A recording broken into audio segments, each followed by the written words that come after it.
Kami minta bantuan Roh Kudus saat ini untuk kami bisa mengenal-Mu Tuhan, sehingga jiwa kami bisa memuliakan Engkau karena Engkau, bukan karena apapun dan siapapun yang lain. Kami minta bantuan Roh Kudus kepadamu Bapa yang baik, di dalam nama Tuhan Yesus.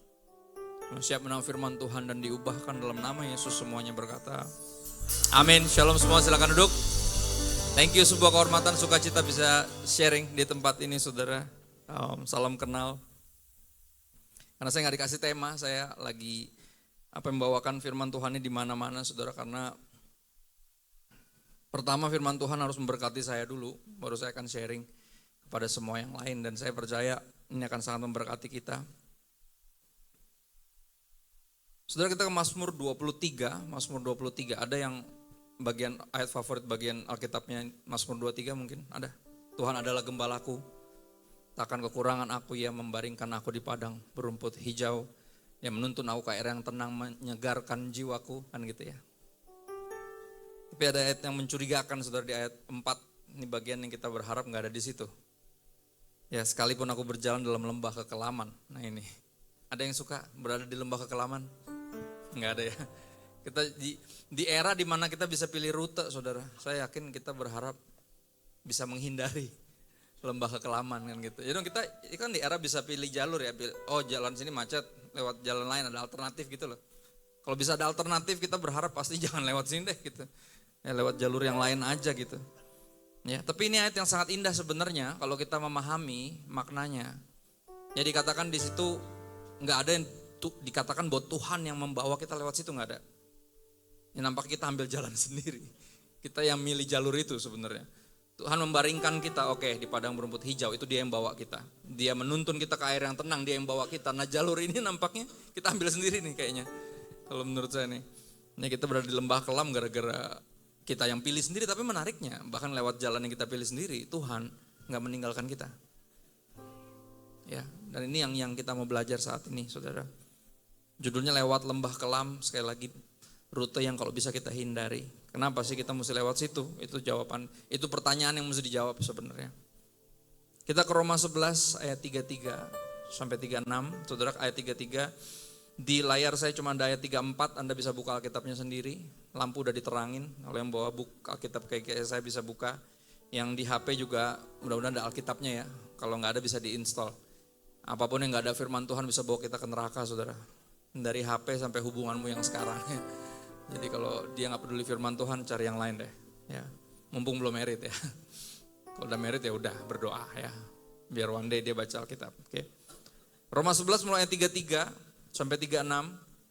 Oh alangkah dalamnya kekayaan hikmat dan pengetahuan Allah. Sungguh tak terselidiki keputusan-keputusannya dan sungguh tak terselami jalan-jalannya. Maka kita menyanyikan lagu itu. Jalanmu di atas jalan-jalanku, rancanganmu melebihi rancanganku. Kita suka bingung kenapa Tuhan. Sekali lagi kita yang pilih lembah kekelaman, ini jalur yang kita pilih sendiri. Tapi kita suka bertanya-tanya di tengah situ, kenapa Engkau mengizinkan kami melalui jalur ini, kan suka gitu ya. Ya kan? Kita mempertanyakan kedaulatan Tuhan, padahal kita sendiri yang milih, kan nyebelin ya. Ya. Tapi itu kita, jujur kita ketawa karena itu benar gitu loh. Kita yang pilih sendiri terus kita bingung. Ya, misalnya contoh ya, orang nih pernikahannya bermasalah gitu ya, ntar curhat sama pendeta pasti sama ceritanya, saya udah tebak nih, pasti salah pilih sebenarnya, kan gitu. Ya restu nggak ada, orang tuanya udah nggak setuju, semua mentor rohani udah bilang jangan deh, tetap digas juga. Ya akhirnya merit lah, berantakan tuh. Ya pacaran nggak nanya Tuhan, BPN juga nggak, bimbingan pranikah nggak ikut, terus merit berantakan, terus yang salah tebak siapa? Tuhan pasti. Mengapa Engkau mengizinkan Dia hadir di hidupku? Siapa yang mengizinkan Dia hadir di hidupku? Hah? Saudara, yang hadir di hidupmu tuh banyak. Tiap hari ada tukang paket ke rumah saya. Adalah pilihan saya untuk menjadikan dia anggota rumah tangga saya atau enggak kan gitu. Banyak yang hadir di hidupmu, jangan nyalahin Tuhan deh. Cuman kan itu, kita udah ngambil rute sendiri, yang di tengah-tengah situ kita bertanya-tanya, apa maksud Tuhan mengizinkan, yang gitu kalimatnya. Ya. Tapi sejujurnya memang iya.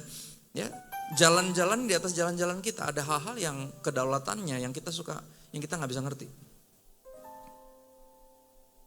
Ayat 34 ada di slide saya. Sebab siapakah yang mengetahui pikiran Tuhan? Atau siapakah yang pernah menjadi penasehatnya?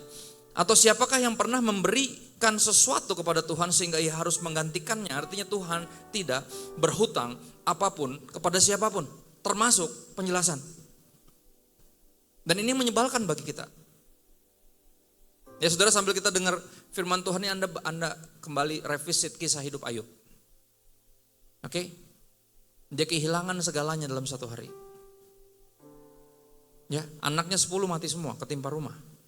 Belum selesai dia berduka, tiba-tiba dari ladang bilang apa? Ladangnya yang hektaran itu kebakar semua. Belum dia selesai berduka, datang dari peternakan bilang pintunya jebol, semua ternaknya lepas. Dalam satu hari dia gak punya apa-apa, disisain istrinya sama Tuhan. Istrinya yang sangat terpukul dan mengeluarkan kata-kata yang seperti orang yang gangguan kejiwaan, ya tentu saja. Saya punya 3 anak. Kalau meninggal semua dalam satu hari, waduh, pasti saya kayak istri Ayub tuh ngomongnya tuh. Hah? Lu masih mau nyembah Tuhan juga, Yub? Ya udah lu nyembah Tuhan terus mati aja gimana? Itu kalimat keluar dari mulut istrinya. Itu kalimat yang sangat manusiawi menurut saya. Kan dia baru kehilangan 10 anaknya dan segala yang dia miliki. Dan dia bingung kenapa suaminya masih menyembah Tuhan juga. Dan Ayub tegur istrinya, bilang apa? Bicaramu seperti perempuan gila. Ya, Ayub negur istrinya, tapi saya yang tersinggung pas saya baca itu. Terus dia bilang, masa iya kita hanya bersyukur kepada Tuhan kalau semuanya baik-baik saja? Ketika ada yang gak enak, diizinkan menimpa kita, kita tinggalin Tuhan. Kita maki-maki dia. Tuhan yang memberi, Tuhan yang mengambil. Terpujilah nama Tuhan. Mengagumkan orang ini. Ya, kita kurang lebih seperti istri Ayub. Ya dong? Cuman bersyukur kalau semua baik-baik saja.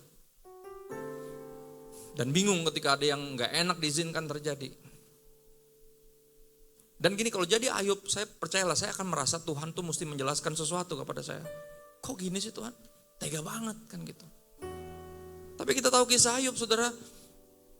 Ya, Ayub punya teman-teman yang saya yakin minimal sarjana teologi lah, STH, MTH atau doktor teologi. Mereka berusaha cari tahu, Ayub tuh kena azab bro.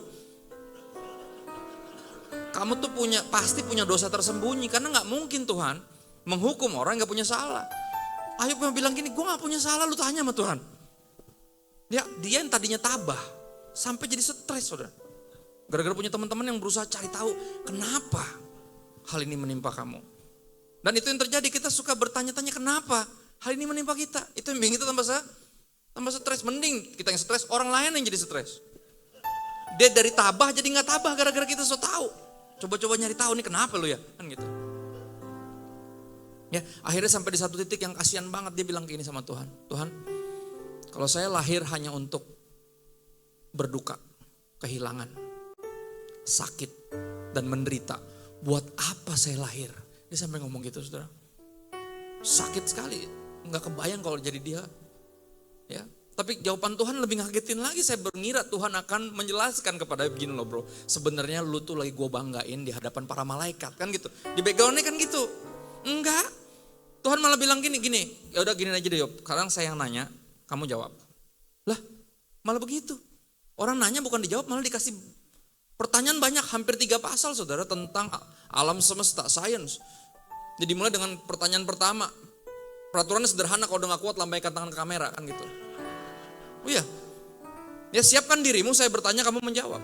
Tuhan malah kayak marah rasanya, saya loh kok malah ngegas gitu loh. Ya, di mana kamu ketika saya ciptakan alam semesta? Lu di mana pas gue bikin semua ini?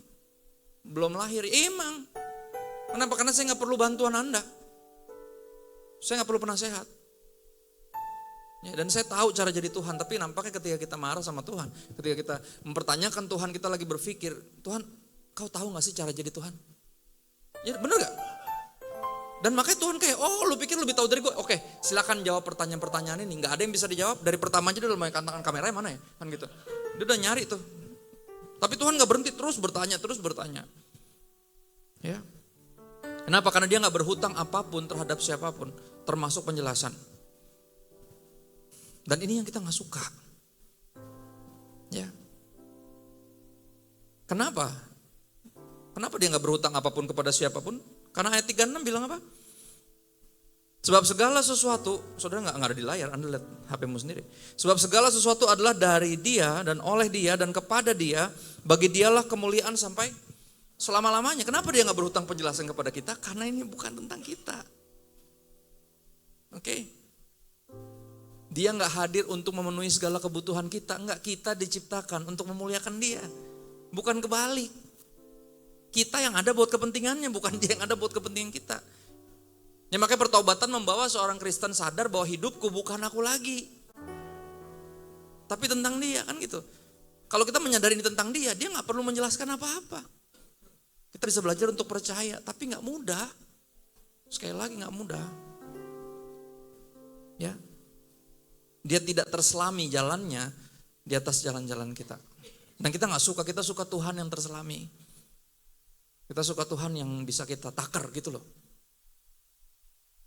Ya, berikutnya dia tidak terduga. 1 Korintus 2 ayat 9 sampai 16. Seperti ada tertulis apa yang tak pernah dilihat mata.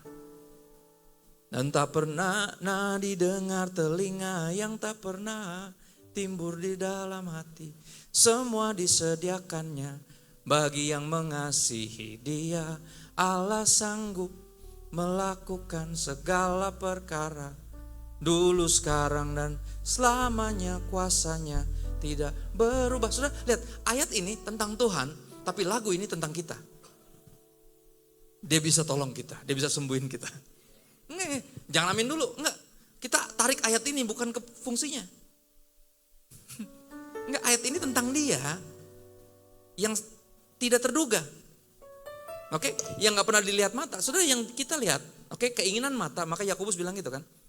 Keinginan mata, keangkuhan mata, keinginan daging bukan berasal dari Bapa. Apa yang kita lihat itu yang kita inginkan, oke? Jadi kebawaan kepikiran, aku mau makan, ku ingat kamu, aku mau tidur, kan gitu. Ngelihat jadi pengen, kepikiran, dalam hati masuk. Jadi sebuah keinginan. Bahasa Kristennya kerinduan. Sedap. Padahal mah nafsu sebenarnya. Cuman biar rohani kan gitu. Ya, saya pernah lihat ada orang nafsu banget pelayanan, pengen tampil sebenarnya. Ya dia bilang gini, Pak, saya tuh sebenarnya rindu untuk melayani Tuhan melalui puji-pujian. Oh ya, bisa nyanyi gak Bu? Ya gak terlalu bisa sih, ya udah jangan deh kalau gitu. Ya. Tapi saya punya hati Pak, dia tahu jemaat punya kuping tapi Bu. Kalau suaranya gak terlalu ini, jadi pendoa aja. Doa gak ada yang fales Bu. Oke, nggak ngambil nada, tenang. Ya. Dia nggak mau, dia pengennya yang tampil gitu loh, ngerti maksudnya? Jadi keinginan. Tapi apa? Itu yang justru yang nggak kepikiran, yang nggak timbul dalam hati, yang kita nggak pengen malah dikasih. Ya, bagi siapa yang mengasihi dia dan apa? Bagi yang mengasihi dia disediakan apa? Ada dua yang kita abaikan. Yang pertama, juru selamat. Saudara, kita nggak kepikiran buat kita tuh. Makanya ketika juru selamat datang, tebak apa yang kita katakan? Salibkan dia. Benar? Atau kita lupa?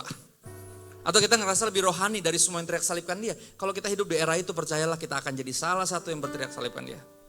Percayalah. Ya, kita teriak salibkan dia, kita ngerasa gak perlu juru selamat, gue bisa selamatin diri gue sendiri. Ya, berikutnya apa yang dia sediakan bagi kita yang kita gak kepikiran? Roh Kudus. Makanya bahkan ayat tentang minta Roh Kudus, kita gak minta Roh Kudus, carilah, mintalah, ketuklah. Padahal apa? Lukas bilang apa? Bapa akan memberikan Roh Kudus kepada yang minta, sekalinya minta. Ya kita kan minta bukan Roh Kudus. Kalaupun minta Roh Kudus, ujung-ujungnya cuma pengen bisa bahasa roh, ya kan? Lihat, nggak ada, kita tuh nggak nyambung gitu loh. Asli nggak nyambung. Ya, kita justru bete kalau kita pengen sesuatu. Bukan itu yang dikasih sama Tuhan, kita malah marah. Tapi apa? Kita dibawa untuk mengerti bahwa Tuhan menyediakan yang kita perlu, nggak melulu yang kita mau.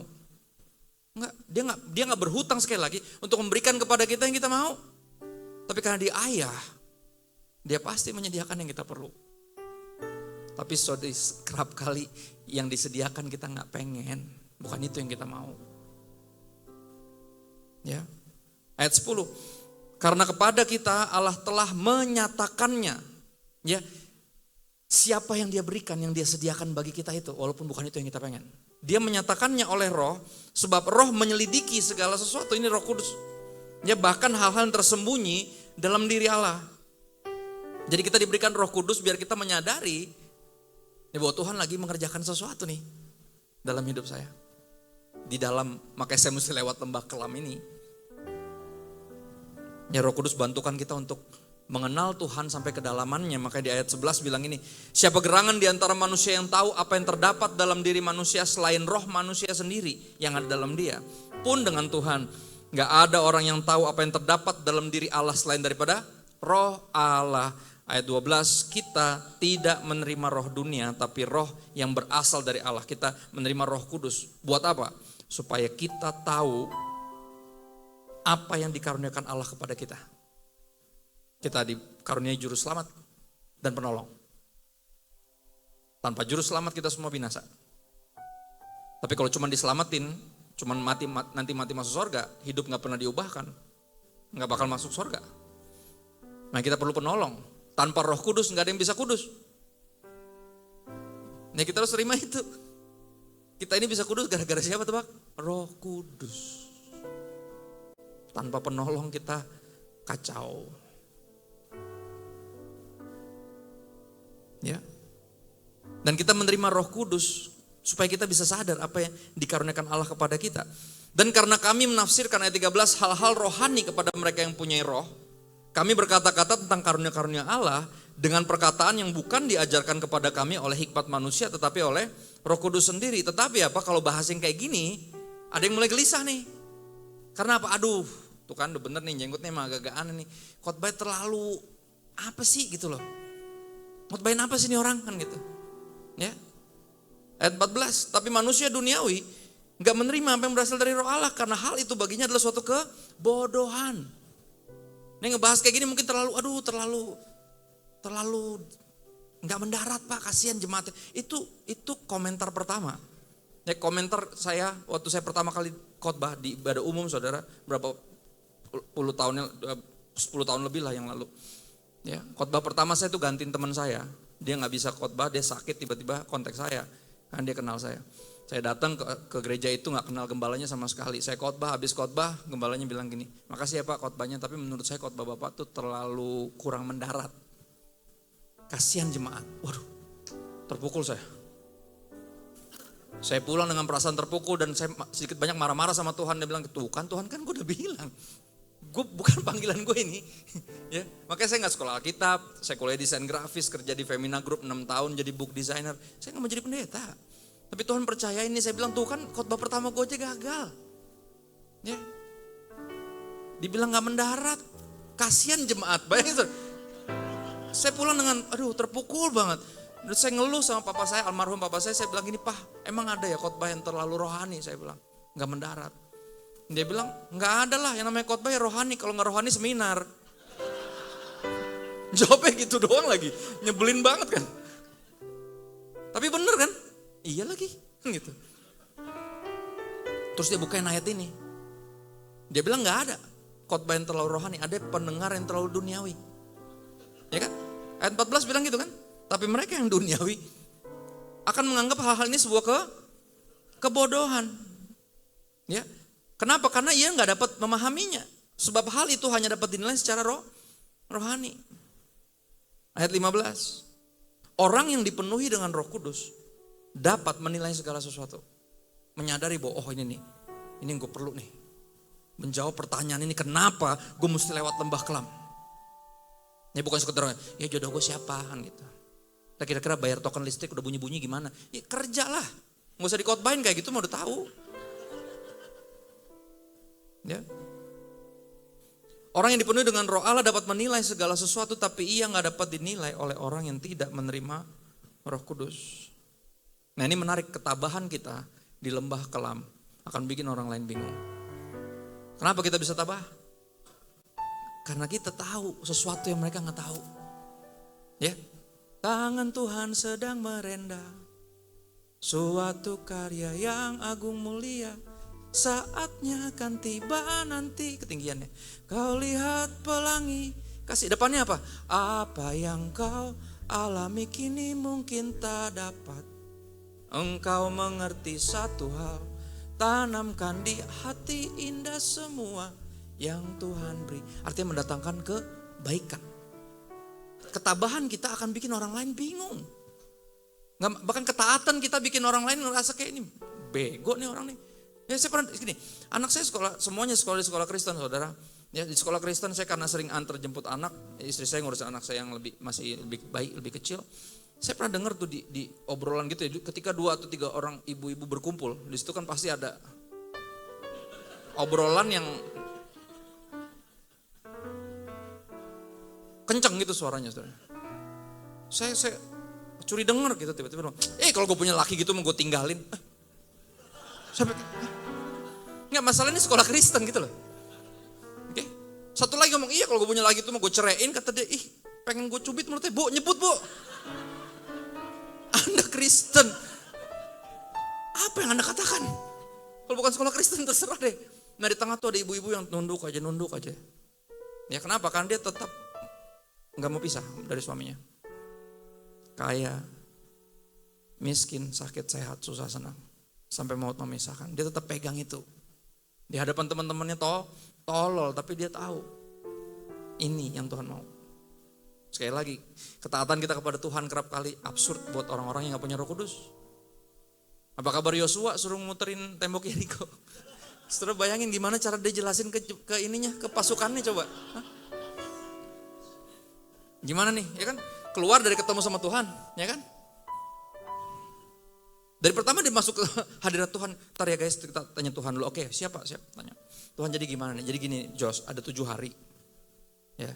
Jadi 6 hari kamu itu keliling, 1 hari 1 kali. Iya, terus ngapain?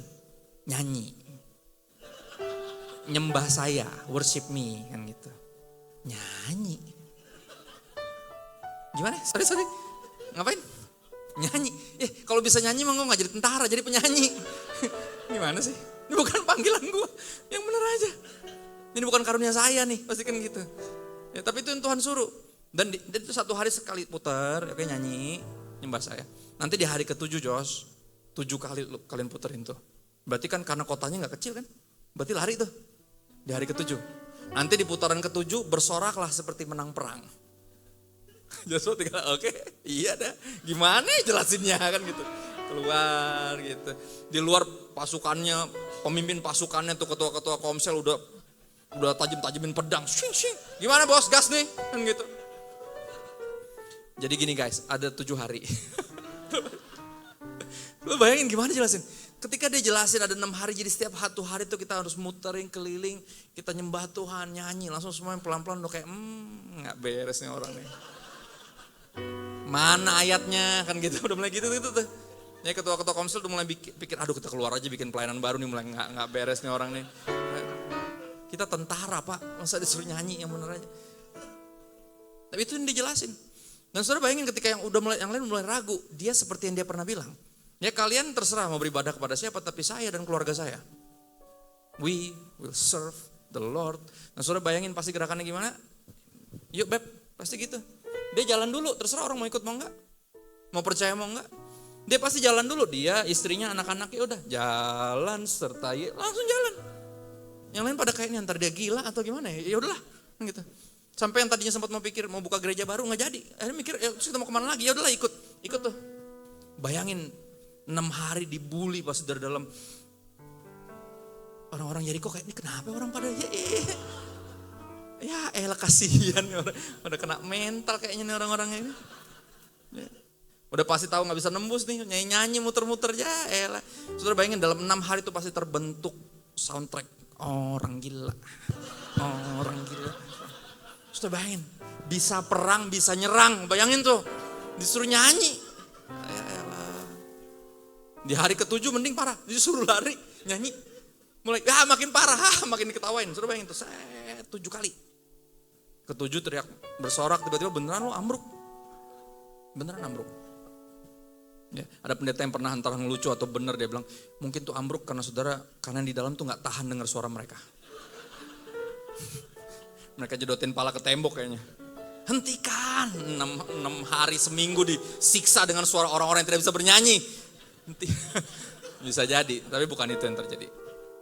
Saudara, ketaatan kita kepada Tuhan sekali lagi akan selalu dianggap gila, bodoh sama orang-orang yang gak punya Roh Kudus. Tapi kenapa kita tabah di tengah lembah kelam ini? Ketika yang lain tinggalin Tuhan. Yang lain berubah setia, tapi kita tetap, kenapa? Karena kita percaya Tuhan lagi mengerjakan sesuatu. Kenapa kita bisa percaya? Ayat 16. Sebab siapa yang bisa mengetahui pikiran Tuhan?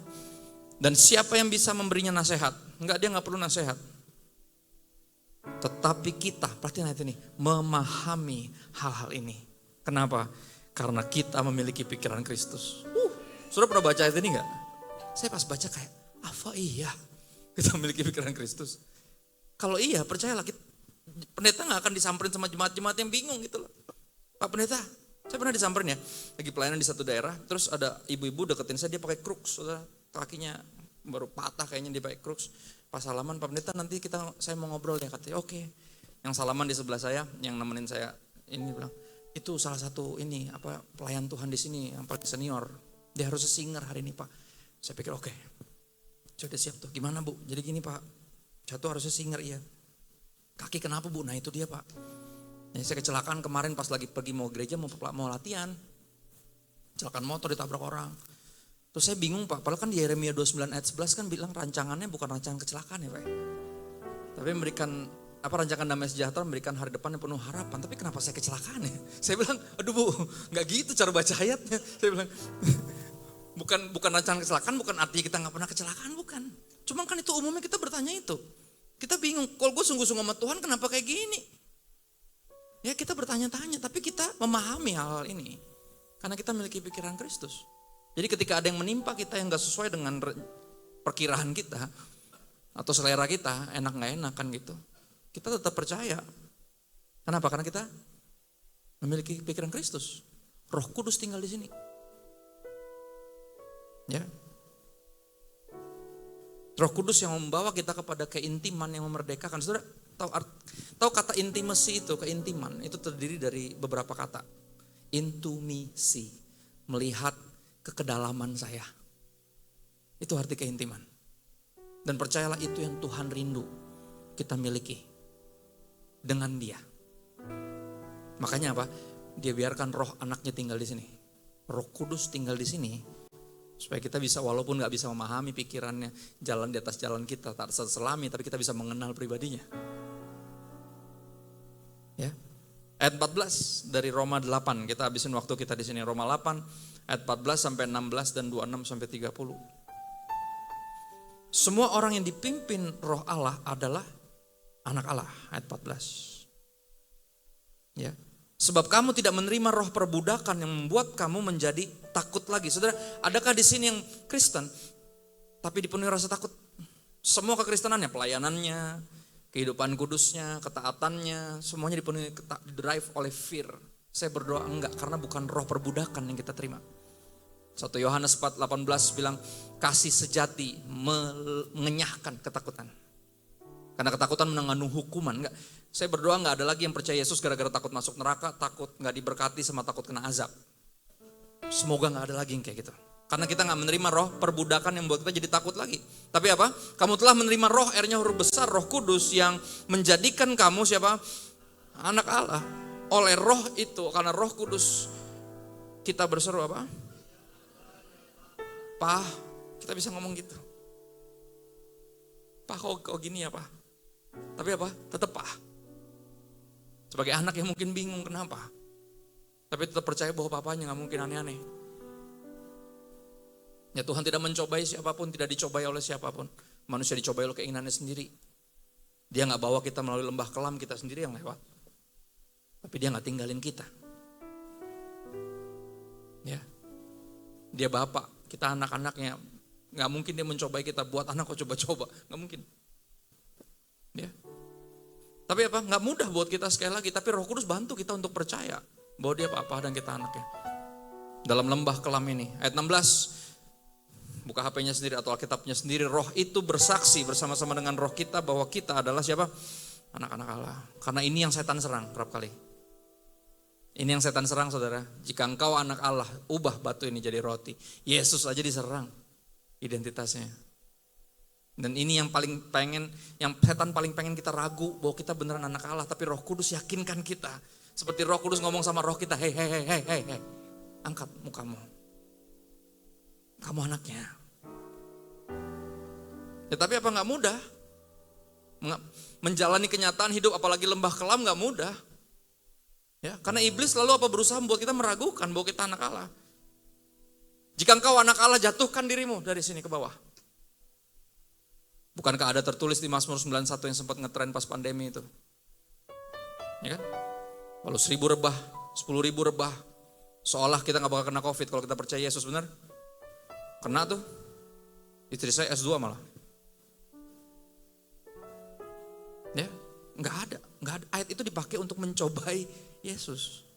Dan kita nggak boleh salah ngerti ayat itu. Kalau ngantar kayak ibu tadi, katanya bukan karena kecelakaan, tapi kok saya kecelakaan Pak? Padahal mau pelayanan loh. Legitimate questions, pertanyaan yang masuk akal. Yang kita harus bisa menyelami kenapa. Ya, kenapa? Ngapain setan bawa Yesus ke atas bait Allah disuruh loncat ke bawah? Karena dia bilang apa? Menurut Mazmur 91, Bapa akan mengirimkan malaikat untuk menangkap engkau supaya engkau nggak bakal kenapa-napa.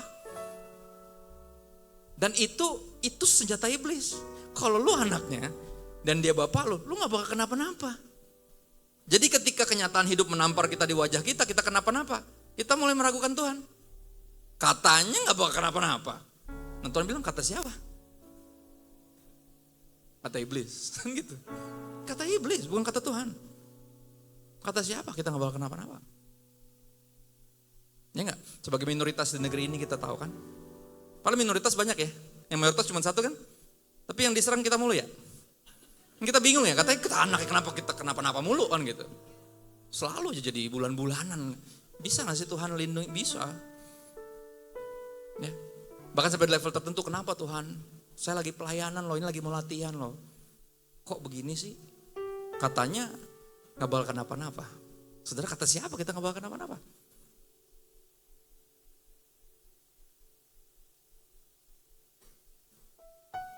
Itu yang coba iblis untuk iblis coba untuk bikin kita ragu bahwa kita anak Allah. Tapi Roh Kudus yakinkan kita bahwa kita anak Allah. Ayat 26. Sehingga apa? Ayat 26. Demikian juga Roh membantu kita dalam kelemahan kita sebab kita tidak tahu bagaimana sebenarnya harus berdoa. Yakobus bilang semua hasil doa kita mau kita habisin untuk memuaskan hawa nafsu kita.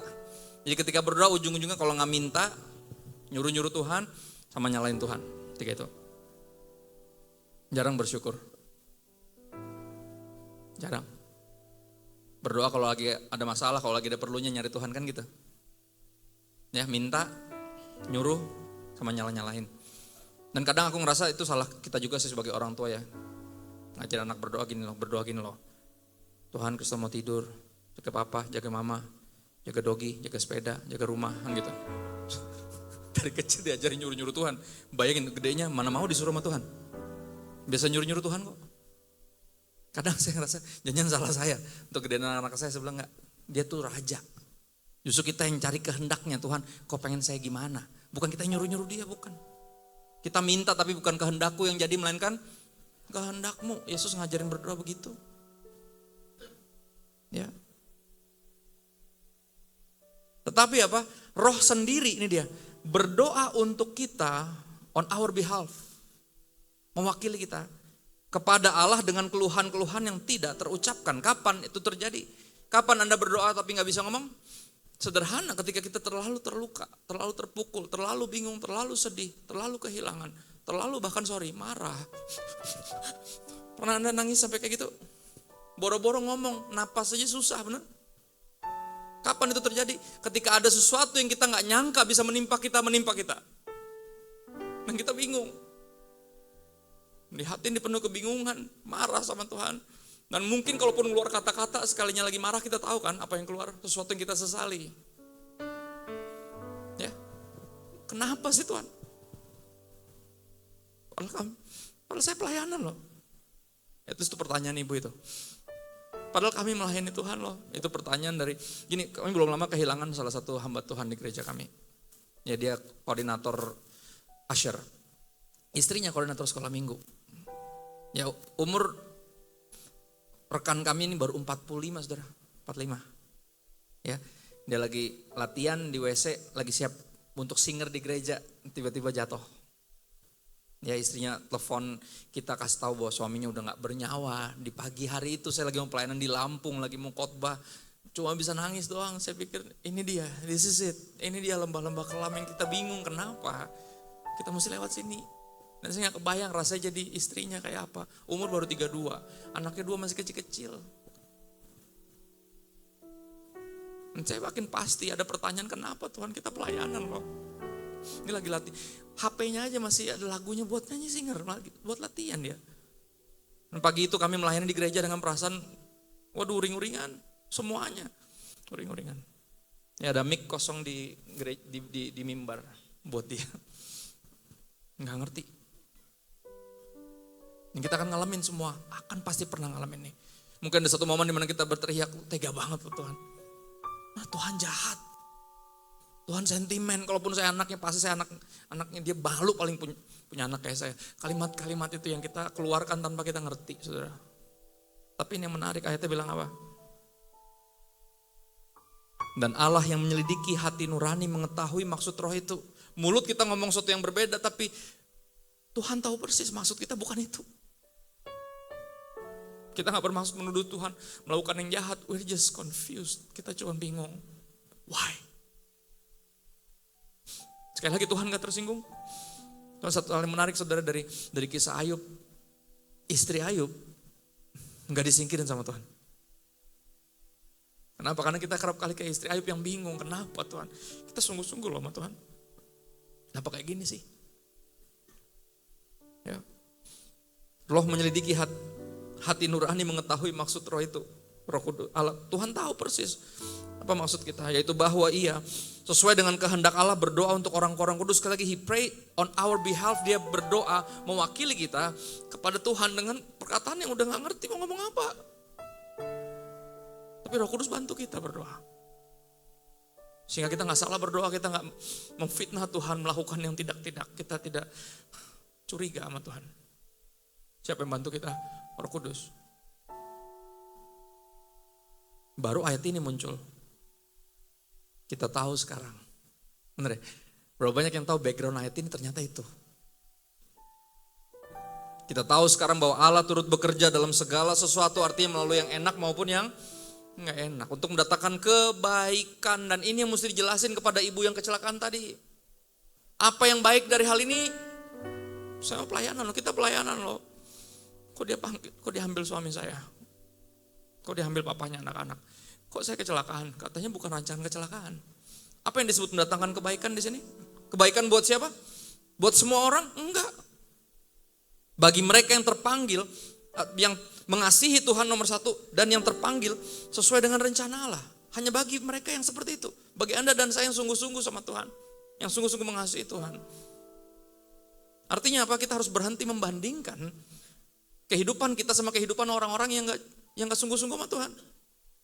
Membandingkan itu bikin kita makin bete, makin pahit, makin curiga, makin marah sama Tuhan. Tuh Tuhan, lihat kenapa saya mesti diproses kayak gini? Itu orang gak sungguh-sungguh sama Tuhan, kehidupan enak banget. Ya udahlah, ngapain saya sungguh-sungguh sama Tuhan, benar? Asaf mencatat Mazmur 73, Anda bisa baca lengkap. Kita pasti pernah sempat ngiri sama orang fasik, kemujuran orang fasik. Kok bisa ya? Sik banget dia hidup asal-asalan, kok bisa diberkati Tuhan. Kita gak tahu apa arti diberkati Tuhan. Dan kita marah. Saudara, kitab Ibrani membantu kita memahami hal ini. Bagaimana harus bersikap menghadapi disiplin dan hajaran dari Tuhan. Ya, disiplin dan hajaran dari Tuhan hanya berlaku buat anak-anaknya. Dan gak semua anak-anaknya. Artinya gak semua orang tuh anak-anak Tuhan. Anak-anak Tuhan Anda jangan bandingin sama yang bukan anak Tuhan. Ya, kita akan makin pahit, makin marah. Makin ragu dan bahkan meninggalkan Tuhan. Saya kasih contoh, muka Anda bingung. Ini contoh gampang ya. Saya dulu pernah nakal rame-rame di sekolah saya. Sekolah saya itu di bawah satu yayasan dari sekolah Alkitab di mana papa saya mengajar di sana. Almarhum mengajar 41 tahun lamanya. Jadi jaraknya cuma berapa langkah lah dari situ. Satu hari kita nakal rame-rame, kepala sekolah bingung mau ngapain. Sempat mau nelfon polisi. Cuman dipikir udahlah kita telepon orang tuanya aja, suruh ambil satu-satu nih anak-anak gak jelas nih semua. Akhirnya tebak yang pertama datang siapa? Papa saya, orang jaraknya cuma deket kok. Kita lagi rame-rame dihukum di lapangan. Langsung datang, ditangkap, dijewer, tarik kuping saya langsung kayak. Wah, di detik saya dijewer, saya marah. Saya gak terima dan malu juga. Ya, kenapa? Cuman saya yang dijewer, kan nakalnya rame-rame. Dan jawabannya sederhana, kan yang anaknya cuma gue. Kalau dijewer anak orang lain malah bingung dia, lalu siapa kan gitu. Jewer-jewer. Ya kan ini urusan bapaknya masing-masing, benar gak? Dan kadang kita suka gitu, kita bingung sama orang-orang yang gak sungguh-sungguh sama Tuhan. Kenapa mereka gak diproses? Lah, ya bukan anaknya. Sederhana. Kita anaknya berarti ada sesuatu yang sedang dilakukan sama Tuhan. Ya. Dan siapa yang bantu kita percaya? Roh Kudus. Mendatangkan kebaikan. Apa itu kebaikan? Ayat 29. Sebab semua orang yang dipilihnya dari semula, mereka juga ditentukannya dari semula untuk menjadi serupa dengan gambaran anaknya, supaya ia, Yesus, anaknya itu jadi yang sulung di antara banyak saudara. Dia kakak kita adik-adiknya. Kita bisa ikutin Yesus. Artinya apa? Yang mendatangkan kebaikan artinya apa? Apa kebaikan? Jadi serupa dengan Yesus. Dan Tuhan akan membiarkan apapun terjadi. Dan akan melakukan apapun untuk membuat kita menjadi serupa dengan Yesus. Karena that's what life is all about. Karena untuk itu kita hidup dan lahir. Kalau enggak buat apa? Buat apa saya lahir kalau cuma buat kehilangan dan bla bla bla. Lebih tepatnya sebelumnya dia punya segalanya. Buat apa saya cuma lahir kalau cuma buat jadi kaya, terkenal, pinter. Sama pertanyaannya, buat apa saya lahir kalau cuma buat kayak gini?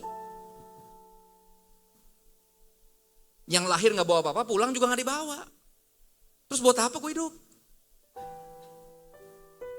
Ya, tapi tebak yang kita bawa ke surga apa? Keserupaan dengan Kristus. Bener gak? Di sini justru dia lagi bikin kita untuk jadi serupa dengan dia. Kalau nggak ada yang dibawa.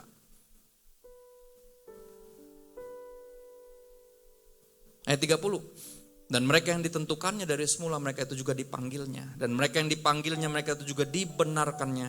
Dan mereka yang dibenarkannya, mereka itu juga apa? Dimuliakannya. Saudara, apa yang terjadi di belakang layar dengan kehidupan Ayub? Ayub lagi dimuliakan sama Tuhan, ingat? Tapi di hadapan siapa? Para malaikat dan mantan malaikat, benar? Tapi kita lebih suka dimuliakan di hadapan orang. Nah, itu problem kita. Saudara, ingat apa yang dikatakan oleh istri dari Zakaria. Siapa Zakaria? Istrinya Elizabeth. Siapa mereka? Ayah dan ibu dari salah satu hamba Tuhan terbesar yang pernah hidup, kata Yesus, Yohanes Pembaptis. Ingat apa yang dikatakan istrinya? Dia bilang gini, akhirnya aib kita diangkat juga ya. Lihat, kita pengennya dimuliakan di hadapan manusia. Saudara, mereka tuh hidup sungguh-sungguh di hadapan Tuhan dan di hadapan orang.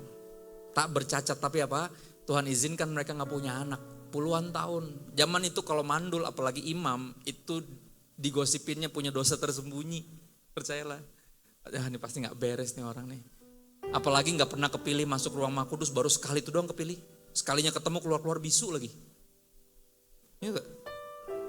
Kenapa? Karena dia marahin malaikat, parah banget dah.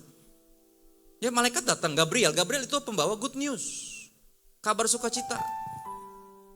Dia samperin si Zakaria ini. Woi, doa lu dikabulin, udah puluhan tahun kan mau berdoa buat anak. Engkau akan punya anak, anak ini akan jadi hamba Tuhan terbesar. Terus jawabannya apa, responnya malah pahit. Dia bilang apa? Elah, dari mana gue tahu itu bakal kejadian? Gue udah tua, istriku juga mandul. Artinya apa? Sederhana. Kemana aja lo, itu maksudnya dia. Gue minta udah lama, kenapa baru sekarang lo ituin? Udah keburu rusak nama gue sama bini gue. Di hadapan teman-teman gue, lihat. Dia marah dan malaikat juga lebih bingung lagi, Jah. Dia bilang gini, saya Gabriel. Dia bilang gitu, malaikat sampai kesel. Gue itu bawa kabar sukacita, kenapa lu ngegas kan gitu. Bisu lah dia jadinya. Gabriel gini, bisu ya. Gila nih orang. Gue datang bawa kabar sukacita, puluhan tahun dia berdoa, mereka berdoa dikabulin kok malah marah. Kenapa? Terlambat menurut mereka. Makanya istri bilang akhirnya aib kita diangkat ya Pak. Lihat kita lebih mikirin itu. Kita lebih mikirin dimuliakan di hadapan orang. Kalau Tuhan lagi memuliakan kita di hadapan yang akan selamanya jadi saksi hidup kita. Bukan cuma sekarang ngeliatin kita, tapi nanti selamanya akan mengagumi kita. Malaikat dan bahkan mantan malaikat. Ingat gak? Tuhan ngomong apa sama iblis? Dari mana iblis? Biasa keliling-keliling. Nyari orang yang bisa dijatuhkan. Lu lihat anak gua Ayub nih. Hah? Ayub mana? Oh itu. Ya iyalah. Dia nyembah lu, orang dia kaya. Dia sungguh-sungguh sama lo. Orang keluarga Sakinah Mawaddah Warahmah, dia sehat walafiat, ya iyalah. Coba lo ambil semua. Dia akan seperti orang-orang yang lain. Akan memaki dan meninggalkan engkau. Tapi Tuhan bilang apa? anak gue ini beda. Ya, dan akhirnya apa? Pagarnya diangkat. Tuhan bilang silakan. Tapi sisakan nyawanya, kan itu punya saya. Gue akan buktiin anak gue beda. Ya, dan akhirnya bener kan? Kita buka ayat terakhir kita di Ayub 42 ayat 5.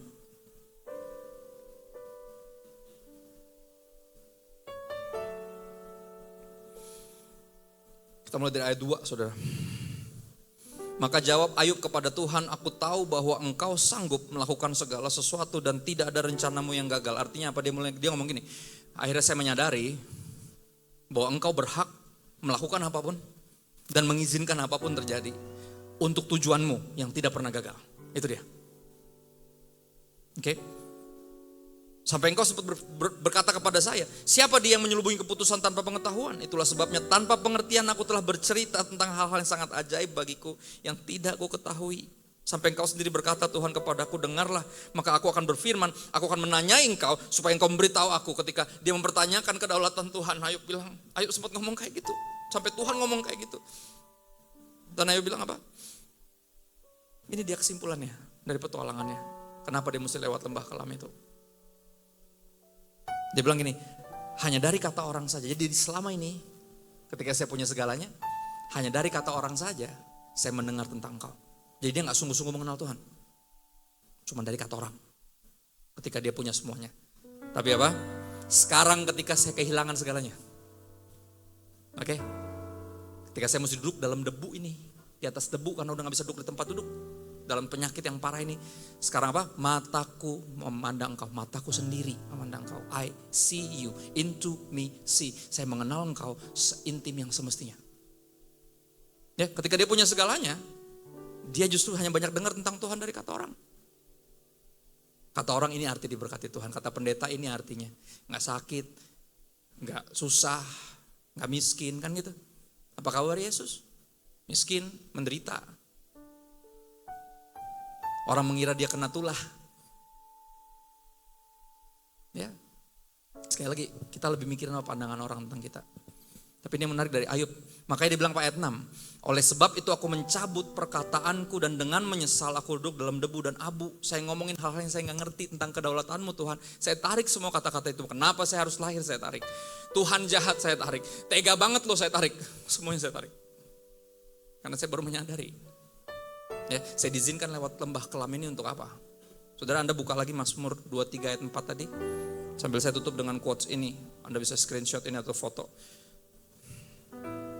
So ini kesadaran yang gak mudah dari sebuah proses yang panjang. Dan melihat banyak orang yang lagi diproses Tuhan. Dalam lembah kelamnya masing-masing. Yang mungkin kemungkinan besar mereka yang lewat sendiri atau yang Tuhan izinkan mereka melaluinya. Tapi ini yang powerful. Hanya dengan melalui lembah kekelaman kita baru bisa benar-benar mensyukuri pribadinya. Benar gak ayatnya bilang apa? Mazmur 23 ayat 4. Sekalipun aku berjalan dalam lembah kekelaman, aku tidak takut bahaya. Sebab siapa? Engkau besertaku. Gadamu dan tongkatmu, disiplin dan penghiburan, perlindungan. Itulah yang menghibur aku. Artinya apa? Sederhana. Ketika Tuhan membaringkan kita di padang rumput hijau, kita bersyukur kepada Tuhan bukan karena Tuhan, tapi karena padang rumput hijaunya. Benar gak? Ketika Tuhan menuntun kita ke air yang tenang, kita bersyukur kepada Tuhan bukan karena Tuhan, tapi karena air yang tenangnya. Tapi di lembah kelam, apakah kita bersyukur kepada Tuhan kayak, kelam juga ya lembahnya? Gak mungkin, gak waras kalau Anda begitu. Ya, ketika Anda kena kanker, asik juga ya kanker, gak mungkin. Enggak. Di lembah kelam yang kita bisa syukuri cuma Dia. Dan Engkau besertaku. Disiplin perlindungannya, pribadinya yang gak tinggalin kita. Dia doang yang bisa kita syukuri. Dan ini yang membuat kita diizinkan lewat lembah kelam. Dan saya gak tahu lembah kelam Anda seperti apa. Tapi saya berdoa biar nih kebenaran firman Tuhan ini memerdekakan kita. Dari kecurigaan sama Tuhan. Saudara, Tuhan itu kudus. Artinya Dia gak bisa berbuat dosa. Artinya Dia gak mungkin jahatin Anda. Artinya Dia yang paling layak dipercaya. Ya, tangan Tuhan sedang merendah suatu karya agung mulia. Saatnya akan tiba, nanti kita akan lihat. Kita lagi diproses untuk menjadi semakin serupa sama Kristus. Karena gini, apa yang kita hasilkan di dunia ini, berhasil mencapai ini, mencapai itu, semua ditinggal. Yang dibawa cuman karakter Kristus. Cuman itu. Jadi ketika dia lagi memproses kita, jangan protes. Jangan ragukan kebaikannya. Untuk tujuan itu Roh Kudus ada di dalam kita. Kita miliki pikiran Kristus. Kita memahami hal-hal ini. Dan saya berdoa Anda bisa menguatkan yang lain yang mungkin lagi bingung. Yang mungkin udah lama kehilangan istrinya karena meninggal, dan mungkin kehilangan anaknya karena kenapa. Anda bisa kasih dengar ini. Semoga bisa membantu dia seperti ini membantu Anda dan membantu saya. Yang masih lebih muda mungkin belum pernah masukin lembah kelam, pegang dulu, catat dulu, nanti pasti kepake. Pasti. Semua kita akan melalui Via Dolorosa ini. Ya, Yesus lewat situ bukan biar kita nggak lewat situ, nggak. Biar kita ketika lewat situ tabah kayak Yesus. Yesus menderita bukan supaya kita nggak menderita, nggak. Yesus menderita supaya ketika kita menderita, kita nggak sekedar menderita nyala-nyalain Tuhan, nyala-nyalain nasib, tapi kita jadi serupa dengan Kristus. Yuk kita berdoa sebentar yuk. Tuhan, jika selama ini kami pernah mengeluarkan kata-kata yang tidak baik tentang Tuhan, kami tarik kembali. Dan kami bersyukur Engkau tahu maksud kami. Kami nggak bermaksud mengatakan itu. We're just confused, kami cuma bingung. Kami cuma terlalu sedih, terlalu terluka, terlalu terpukul, terlalu kehilangan. Tapi kami bersyukur, Roh membantu kami berdoa ketika kami udah gak bisa. Terima kasih mempertahankan kami sampai hari ini. Terus menghibur kami dalam prosesnya. Terima kasih gak tinggalin kami di lembah kelam yang kami lalui. Mungkin karena kesalahan kami sendiri atau karena yang Kau izinkan terjadi. Ajar kami untuk mensyukuri pribadimu Tuhan, lebih dari pertolonganmu, kesembuhan darimu, financial breakthrough, bahkan keselamatan itu sendiri. Bahwa kami mensyukuri pribadi Tuhan. Karena hanya Engkau milik kami di sorga dan tidak ada yang kami ingini di bumi. Hanya Kau. Ajar kami, bawa kami kepada keintiman yang semestinya. Izinkan kami memandang Engkau di tengah lembah kelam ini. Terima kasih ya Bapa. Kami minta bantuan Roh Kudus kepadamu Bapa yang baik di dalam nama Yesus. Amin.